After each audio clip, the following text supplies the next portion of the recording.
What's up, motherfuckers? Alright. Yes. This car needs some love. We got a couple of annoying little things to fix.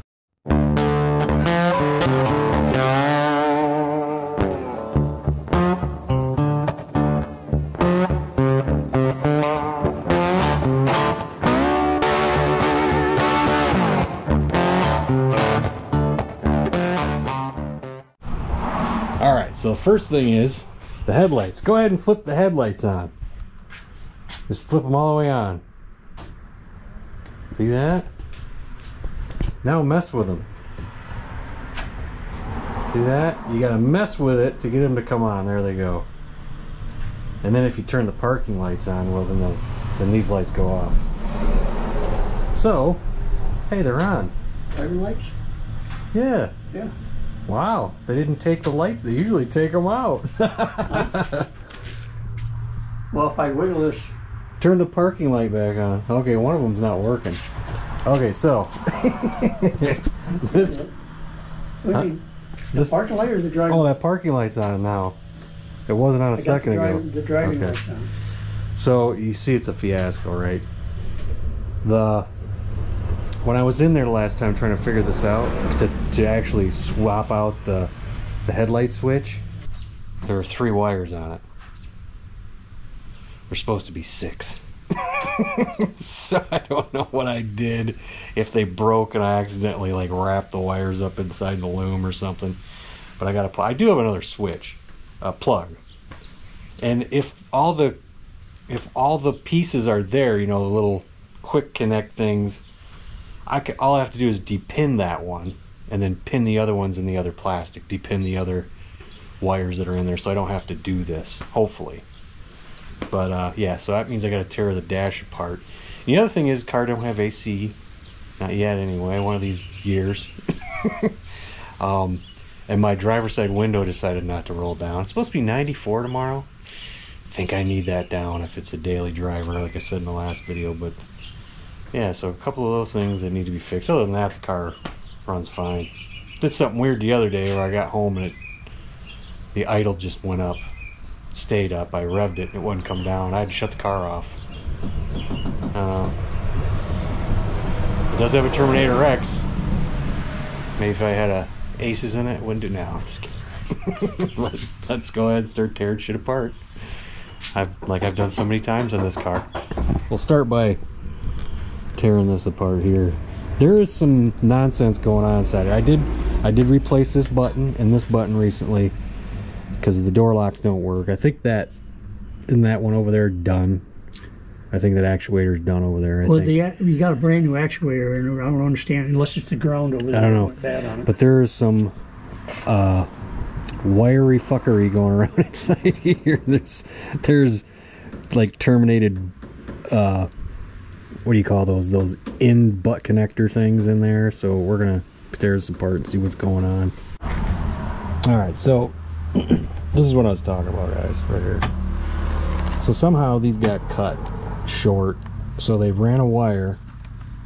Instead of going, hey, let's just run one length, you know, length of wire, they go, hey, let's take this like 1-inch piece of wire and put it to this one, and then they did the same thing to this one.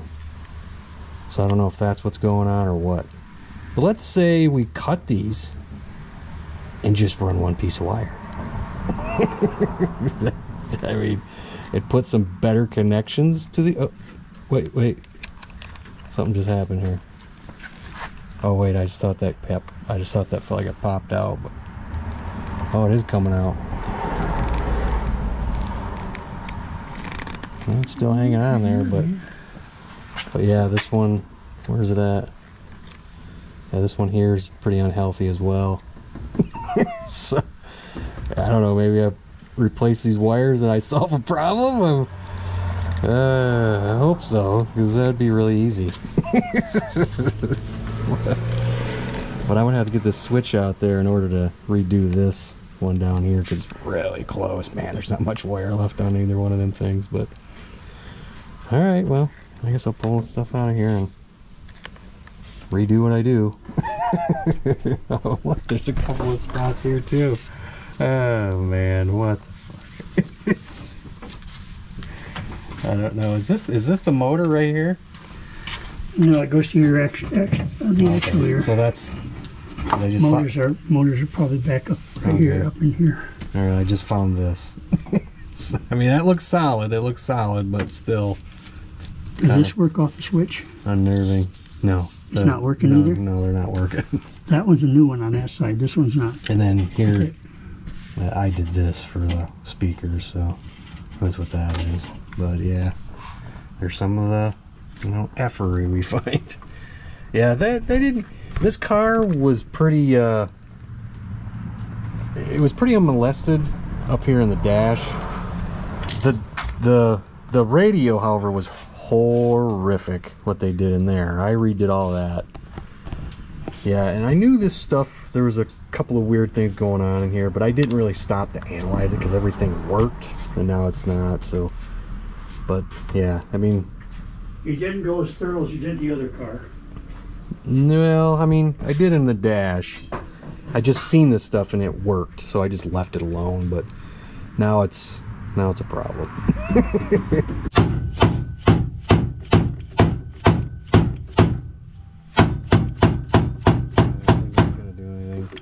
Alright, if you guys can hear, it's wanting to work. So this is... that's wanting to. So this is what I'm coming up with. It's like the car, it's like the old whore over there. Remember when we were having that clicking issue I was telling you about? And then it was clicking, but it wasn't turning over. So then we found out that, the soldering job on the ring terminal was bad, so I crimped it and it was fine afterwards. I think that's what we got here. I think one of these is just not a solid connection, solid enough to make it click, but not solid enough to make it work. So I'm going to go ahead and take this out. Now we know we're getting power. That's good. Let's just make the connections better. So another thing that I thought would be just pure genius. Okay, we're talking on next level here. I thought maybe if you're gonna have to, patch this together, how about we use the same gauge wire as the factory used? Not like 2 gauges less. I think that's a good idea. So yeah, there we go. One butt connector already on. Hopefully this doesn't, man, because we just tried it with a battery from a cordless drill, and it moved no problem. So it's not the motor. I think it's this. I'll tell you what, we've learned some good things about good connections lately. Dig it down. Dig it down. There you go. I don't think this Windows moved this good. So it's a bad connections going on. All right, there we go. Got it wrapped up with some test tape right there.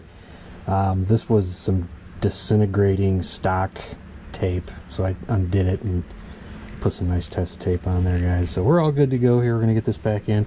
We realized why my door locks weren't working, and it's because there's no actuator in there. And when we realized there was no actuator in there, we remembered, I think we have one that we were going to replace and never got around to it. And there it is. It's amazing. You take things apart and then remember, oh yeah, we were going to replace that. So I should have door locks now that work good since all this stuff's put together. So I think that, don't you got to rivet that in there? Yeah, it's going to go in here. Yeah. There we go. But the hardest part is getting this in. Yeah. So hopefully I have door locks too. That'd be great, because none of that stuff worked for a while. We were occupied by a red bitch over there. So all right, as he is doing that, I'm gonna start tearing into this thing. I'll tell you what, man, the only thing I hate about tearing this apart, this. They come off pretty easy. The concept is pretty simple. There's 2 screws, very long screws. They go from the bottom of the bottom piece to the top piece. And sometimes when you put them back, taking it apart's easy, like I said. When you go to put it back together, there's that one magical time where it just goes together. And 9 times out of 10, it's a pain in the ass. Other than that, that's the only thing I hate about doing this. So, and the reason why I might have to take this off there, I'll pull this first, which pulling these sucks too. But I'm gonna pull these first and see if there's anything going on. If I can't really get these wires to come out of here, I gotta take this off, which means I gotta take this off. And once you get this off, it just comes off pretty simple. But I do gotta take the knee panel off there, but let me go ahead and get these off here. God, I hate taking these things out of there. It's such a pain. That's why I still haven't pushed the ones in on the whore. They're still hanging out of there because I'm like, if I gotta get back in there. But I've pulled them out several times, so well, just get to work.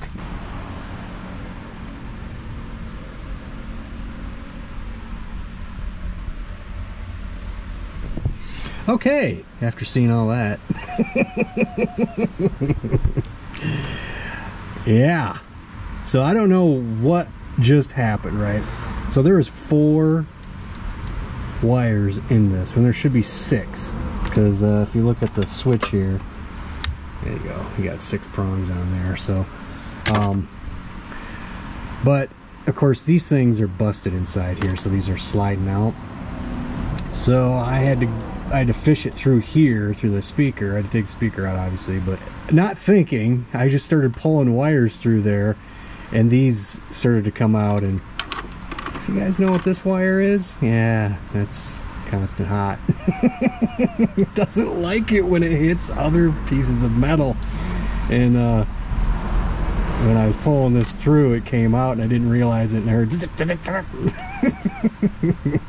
so it was chaotic for a minute there. That I finally, I said, let me go get a piece of black tape after I got it out of there. And of course I'm touching these and you hear it clicking. It's because one of these is still a 12 volt. I gotta put some, I don't know. Anyway, after all the chaos, I didn't know what was going, trying to isolate that, and then I started counting wires. There's 2 in here, there's 2 here, and then there's 2 here. I said, okay, there was 4. 2 more showed up for the party. So we got all the wires we need. Now I gotta go find my switch. God dang it, quit doing that! It keeps going again. I don't know which one it is. I got a test light down here, but anyway. But yeah, I just need to go get the other switch, and I'm gonna de-pin that and then just pin all these in it. It's easier that way. I don't have to splice wire and stuff, but I gotta look up a little drawing to see where all these go, because I don't know. I could go look at the whore because I didn't pull that wire. That's what you got to do, man. If you want to get to these wires here, that means you got to take the shroud off. In order to get the shroud off, you got to take this stuff that I took off here. And in order to get the shroud off after that, the bolts, it shares with the knee pan. That's a big hunky piece of metal, by the way. I'm not sure why they put it there, because I don't want my knees to hit that because it's solid. So that shroud and that metal pan use the same screw here to hold each other in. And then there's 2 on the bottom. And before you get this out, you got to pull this off, which is held in by clips. Then you can get to the wiring in here, because you just can't get through it when the shroud's on. If you're new and that helps you, you're welcome. You know what? Since I'm in here, I got a new shield for this I bought a while back. I just thought about that. Crap, I need to change it, because this one's scuffed up, man. And when I'm going down the road, there's like this, I want to see where it says 70, but when the lights are on, there's like this haze right there, so you can't tell if it's at 75 or 70, I don't know. I think I'm at 80, but let me change that out. Okay, so check that, me looking at a schematic. I just do it one at a time. Color coded. I think we'll be golden. So yeah, wasn't thinking about that. Anyway, it's all basic. They sell you these in case your pins are bad. These pins are fine, there's nothing wrong with them. So instead of cutting all that stuff and splicing, I'm just going to de-pin these and then pin those right back into here. So yeah, just way easier, and there's no reason. The wires are fine. All right, found my thing, got all the wires in. Found the other one. Told you I had another one. And yeah, right here, look at, got all 6 wires in. It's just satisfying that you don't gotta just sit here and mess with the thing to make it work. You can just go and it works, and then you go and there's your fog lights. And of course, you know, on Foxes, when fog lights, when you go bright, your high beams, the fog lights go off. So all that stuff's working. Oh my god, just like that. And now I gotta put everything back together. And also you gotta figure out what's going on the other side though. Look at that.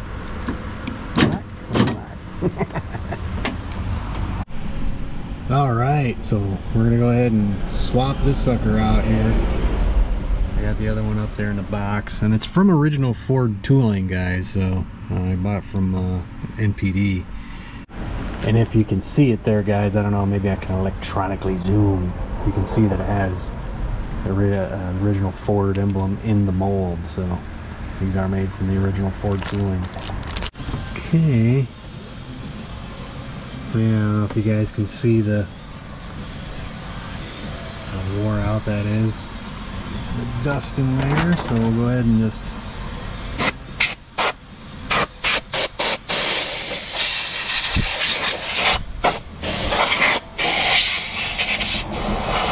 make it a little clean.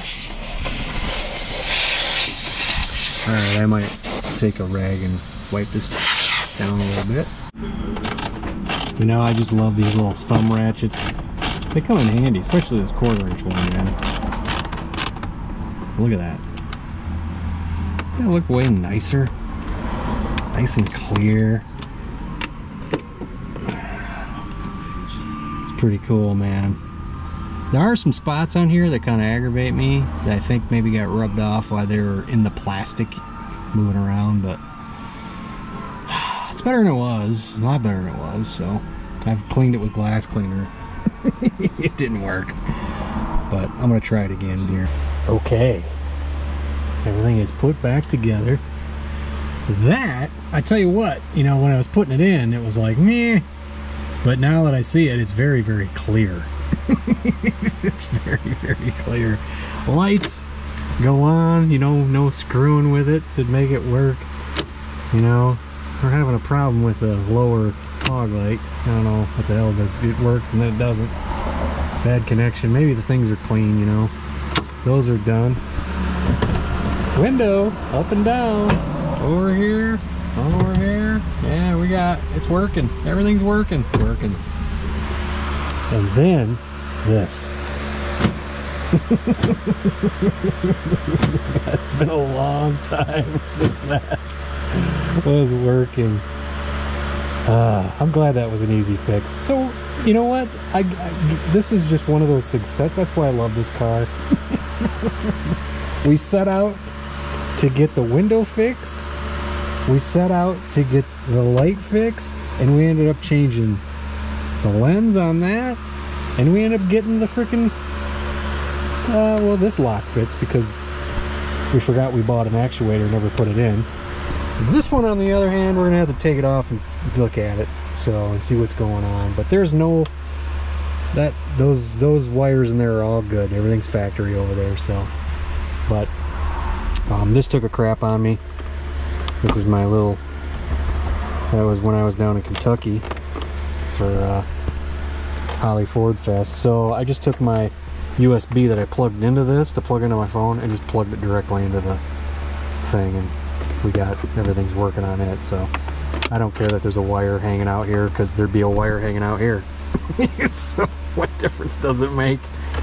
And just so you know, when I ordered this, it was red in the picture. I get it, and it's pink. I'm like, it's not. That's not red. So, anyway, she's all good, man. Everything's good. I love it. So, like I said, the old truck out there.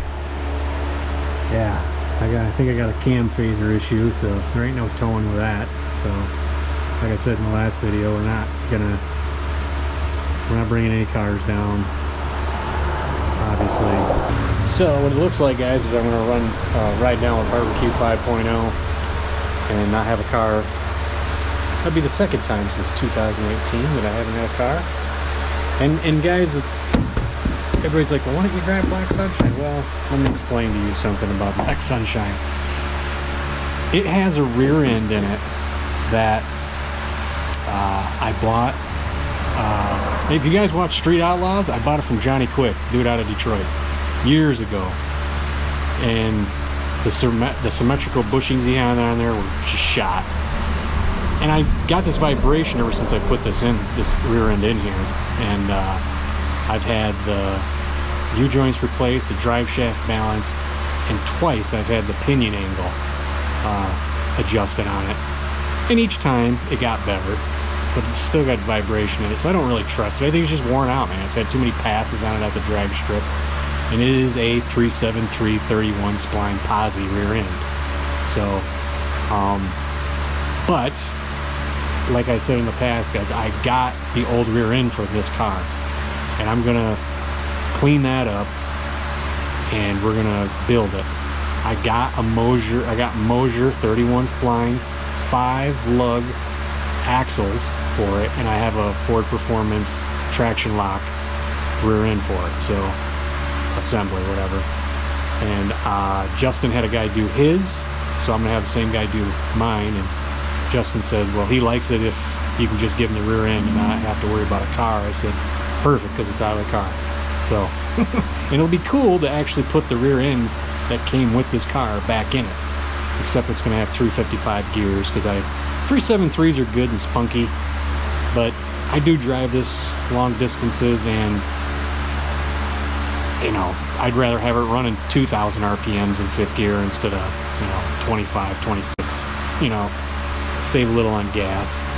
And but that's the plan for it. But I just got to get money together for that, you know, and then we'll eventually, I don't know, we still got a few things on the old hooker there to take care of, and then eventually I'll get that rear end out here and start cleaning it up and get it painted and stuff and get it ready to send over there when I get the funds. So, but anyway, guys, I'll be there. No car, Ford takeover. Thanks for watching. Later, dude.